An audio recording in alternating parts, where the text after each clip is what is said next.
to day 26 of the book The Absolute Law of Karma, written by our Param Pujya Gurudev Pandit Shri Ram Sharma Acharya. Today we begin the last and the most interesting topic of the book, which is titled Misfortunes Are Not Always the Results of Past Misdeeds.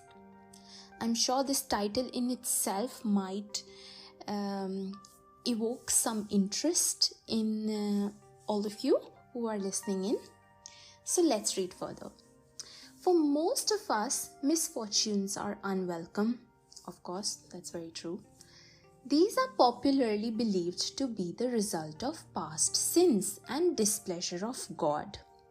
However, this view is only partially correct.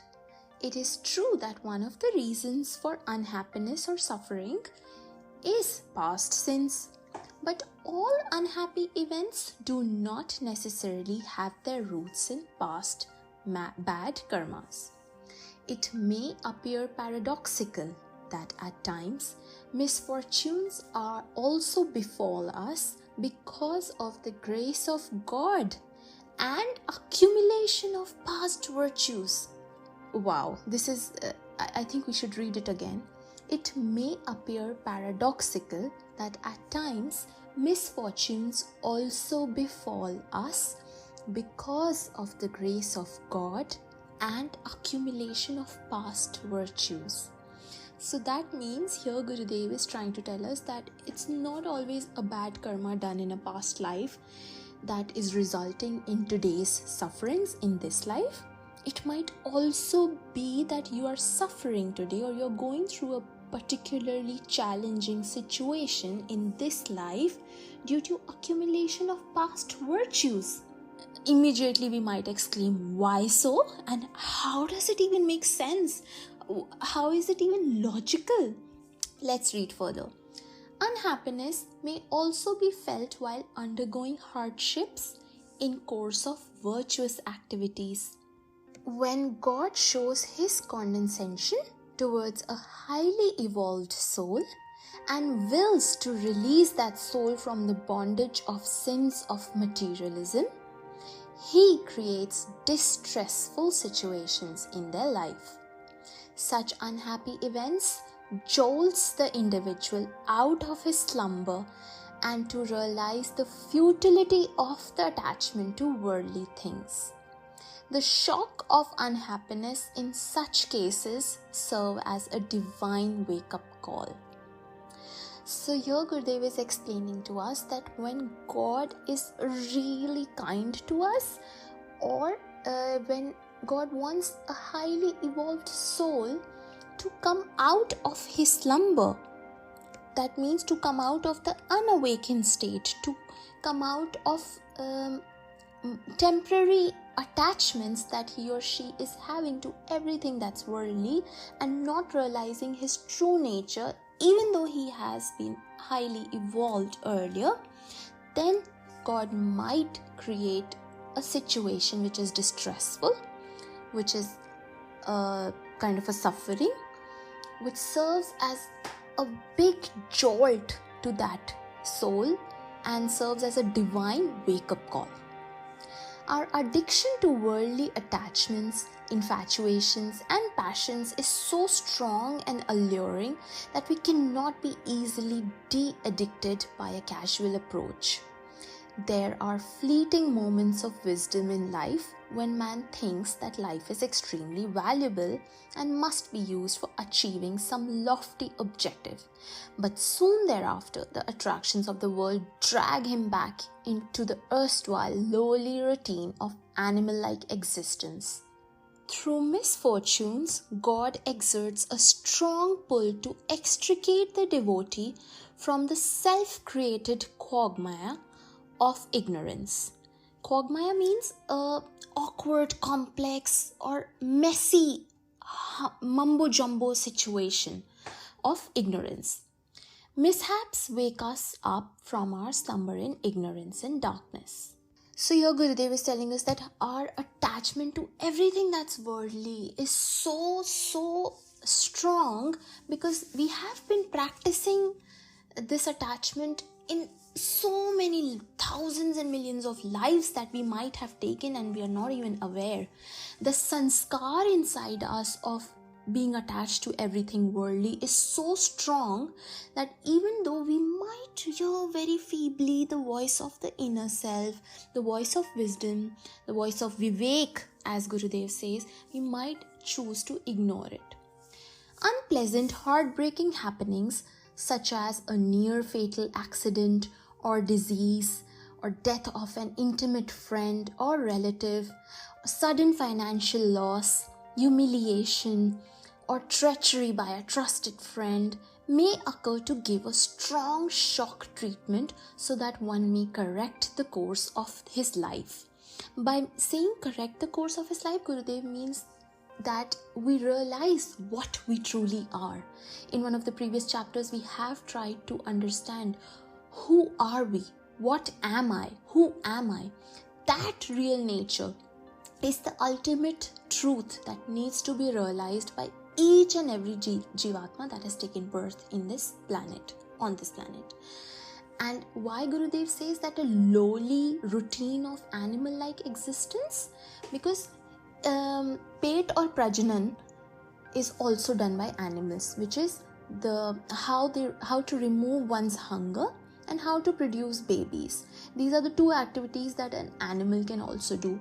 And man today is so busy in just these two activities for self-gratification, both in the forms of probably earning more money, being more ambitious, being more producing babies, or just being so obsessed with their own existence of eat and sleep and repeat and entertainment and sex, that they have forgotten what their true nature is and what the real objective of taking birth on this planet is. And hence such misfortunes are sent by God if you would have had a lot more good karma so as to wake you from this unawakened state and make you realize that why you have come on this earth. And the only reason can be the accumulation of good karma for this to happen, and of course the grace of the divine. Sometimes the virtuous sanskars accumulated on account of our past karmas also produce unhappy events. Virtuous karmas also act as shield to ward off sinful temptations. The former do not permit the sinful tendencies to dominate and offer stiff resistance. Many a time, commitment of sin is foiled by some unforeseen obstacle. If a thief breaks his leg while going for theft, it should be taken as a consequence of his past virtuous karmas. Those who work hard for moral or social upliftment of the society and meticulously follow their course of duty face stupendous problems, hardships, and lack of resources. They also have to face antagonism of people who find such activities detrimental to their vested interests. Besides, they are tormented by unscrupulous in many ways. Persons treading the royal highway of righteousness have to face hardships at each step. Misfortunes are like goldsmith's furnace, in which the validity of past virtues and tolerance to hardships undertaken for virtuous deeds are tempered. After going through misfortunes, the character and personality of an upright person becomes all the more lustrous. Just like a diamond is made under very high pressure, a brick is made under a furnace. So in order to achieve a result which you have never seen, we have to undergo a situation that we have never been in. Hence, while going through misfortunes, do not be under the impression that you are a sinner and a wretched person deserving divine wrath.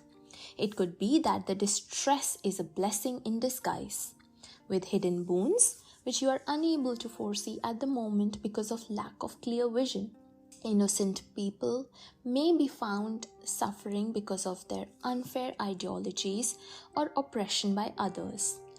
Anyone may become a victim of exploitation, suppression, and injustice. The exploiter has to face the consequences of his karmas in due course of time, but the sufferer should not take such trials as outcomes of his own prarabdha. A student has to face many hardships in course of his education. A mother suffers while bringing up the child. Ascetics, social reformers, and righteous people undergo unbearable hardships while working for the reformation of the society and evolution of the human soul.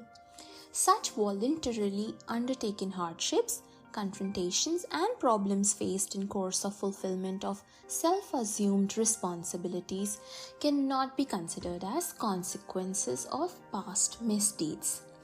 It would not be proper to regard every happy-go-lucky person as a virtuous person in his past life, or every sufferer as a sinner in his past birth.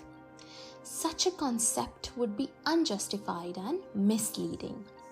There is no reason for someone to have self-pity or feel remorseful on such a false premise.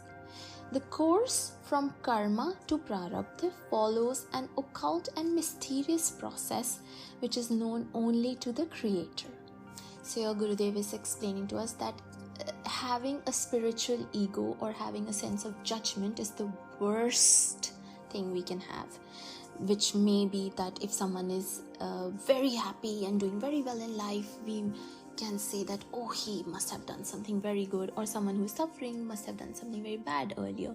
Just like we read that misfortunes can also happen they can be a blessing in disguise, and they can come to make us more conscious and help us push forward on the path of righteousness, which is the path of following the divine call. We have to remain ever vigilant towards our duties and responsibilities and leave the rest to the impartial supreme justice of God. Let us face the misfortunes and good fortunes in life with equanimity. God has made us responsible only for our duties as human beings. There could be many reasons for success and failure, happiness and unhappiness.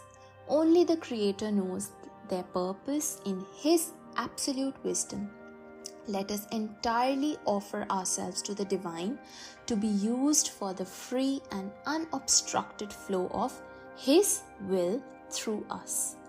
So your Gurudev explains us that the only salvation or the highest path to moksha can be to become the truest instrument of God's will, have no desires and be equanimous, having that feeling of samta and not being attached to anything that is worldly or mortal. Even the Bhagavad Gita says that we should not be attached to the fruits of our deeds. We should only focus on our responsibilities and not on what we might get out of doing or executing those responsibilities. कि फल की इच्छा ना कर, बस कर्म किए जा.